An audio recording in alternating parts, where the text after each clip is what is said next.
Salut tout le monde, comment allez-vous? Moi ça va plutôt bien. Aujourd'hui on se retrouve pour une nouvelle vidéo, pour une anecdote sur One Piece et les escargophones. Voilà, puisque c'est inspiré d'un truc réel. J'étais pas du tout au courant avant de faire des recherches pour cette vidéo là. Et je trouve ça complètement fou. Ouais. Bref, si cela n'a jamais été confirmé par Oda, il est généralement admis que les escargophones, l'un des éléments les plus chelous quand même de l'univers One Piece, sont inspirés de la boussole Passilanique sympathique, une escroquerie pseudo-scientifique. Voilà. Aussi ridicule que cela puisse paraître, l'entrepreneur Hippolyte Triat et le politicien Jules Alix, personnage normalement on ne peut plus sérieux de Paris des années 1850, se sont laissés convaincre par un homme du nom de Jacques Toussaint Benoît de travailler sur un mode de communication unique, les escargots télépathiques.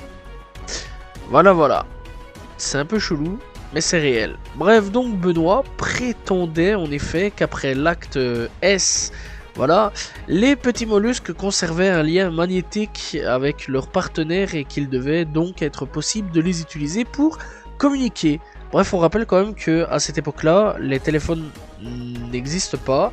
Ça apparaîtra quelques années plus tard, mais c'est une idée de génie. Ça paraît con, mais c'est quand même une idée de génie. Essayer quand même de communiquer à des centaines de kilomètres avec un escargot, ça paraît complètement absurde.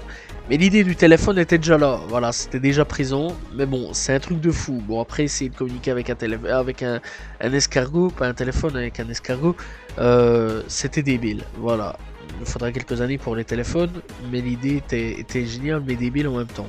Bref, Benoît doit faire une démonstration de son invention, un exercice auquel il se prête, mais en manipulant fortement les résultats.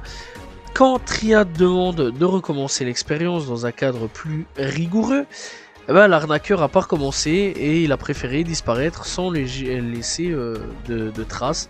Voilà, on l'a jamais retrouvé, on sait pas où est-ce qu'il est, on sait pas qu'est-ce qui s'est passé. Et est-ce que Oda s'est inspiré de ça? C'est un peu la question que je me pose quand même. En tout cas, j'imagine.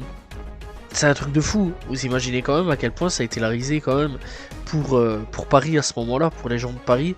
Voilà, les gens ont cru peut-être à cette expérience de fou. Genre en mode, ça y est, on va utiliser des trucs pour pouvoir parler au loin sans utiliser de lettres. Voilà, ça va être cool, on va pouvoir communiquer directement en parlant avec notre pote, etc. Peut-être des centaines, des milliers de kilomètres. Non, du tout, c'est pas avec les escargots que ça marchera, c'est avec des téléphones. Mais l'idée de principe de base, ça paraît con ce que je vais dire, mais c'était génial.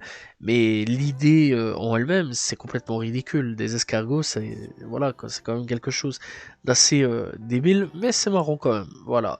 Et en tout cas, One Piece a remis les escargots en route, voilà, avec ses petits donc escargophones. Et quelque part, ouais, c'est une magnifique référence, sachant quand même que Oda il aime bien la France, voilà, sur certains points, déjà avec Sanji, etc., français, donc voilà, j'imagine qu'il s'est beaucoup renseigné sur pas mal de cultures, etc., pour pouvoir faire son monde dans One Piece, puisqu'on rappelle quand même que One Piece est quand même tiré de pas mal de choses de la réelle vie, voilà, de notre monde à nous, voilà, et ça c'est quand même quelque chose d'assez important à savoir. Bref, en tout cas cette anecdote, je l'ai kiffé, elle m'a beaucoup fait rire et je l'ai vraiment aimé. Voilà, c'est une des rares anecdotes qui vraiment m'a fait décrocher un petit sourire là-dessus. Et en plus de ça, j'ai appris pas mal de petites choses, surtout avec cet escargot qu'on voulait faire communiquer. Bref, en tout cas, l'ancienne époque était quand même assez fou à ce niveau-là. Voilà, j'espère que vous avez apprécié cette vidéo. N'hésitez pas à vous abonner, liker, commenter, partager. On se retrouve bien sûr demain pour une nouvelle vidéo. Salut tout le monde, ciao ciao.